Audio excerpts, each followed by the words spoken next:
আসসালামু আলাইকুম everyone, welcome back to my page.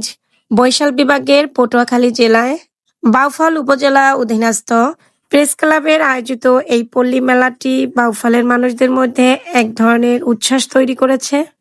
এই মেলায় আরো জীবন্ত হয়ে উঠেছে গ্রামীণ সংস্কৃতি, বাচ্চাদের হাসি, বড়দের ভিড় আর বিভিন্ন ধরনের রকমারি দোকানের সমারোহে মনে হচ্ছিল বাউফল উপজেলাটা ভরে উঠেছে আনন্দের আমেজে। সাংসারিক জিনিসপত্র থেকে শুরু করে বাচ্চাদের খেলনা, প্রয়োজনীয় সংসারের আনুষঙ্গিক জিনিসপত্র, বাচ্চাদের উপভোগ করার জন্য বিভিন্ন ধরনের রাইডস, শীতের পোশাক, রমণীদেরকে সাজানোর জন্য বিভিন্ন ধরনের জুয়েলারি দোকান, আর আমাদের ছোটবেলার সেই নাগরদোলা। কি নেই এখানে! আমি বলবো আমার দেখা সমস্ত পল্লী মেলার ভিতর এই মেলাটি সর্ববৃহৎ আকর্ষণীয় মেলা।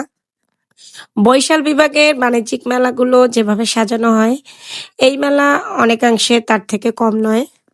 তবে এখানকার মানুষদের এই মেলা নিয়ে আগ্রহ, আনন্দ দেখে আমার কাছে আরো বেশি ভালো লেগেছে।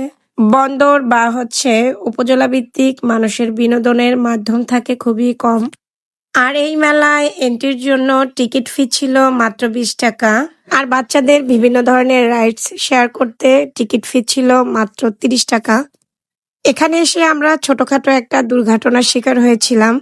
তাই মেলা কর্তৃপক্ষকে বলবো বাচ্চাদের রাইডস গুলোর ব্যাপারে একটু সতর্ক হওয়ার জন্য। তবে আমি বলবো মেলায় খাবার দাবারের আয়োজন ছিল খুব আকর্ষণীয়।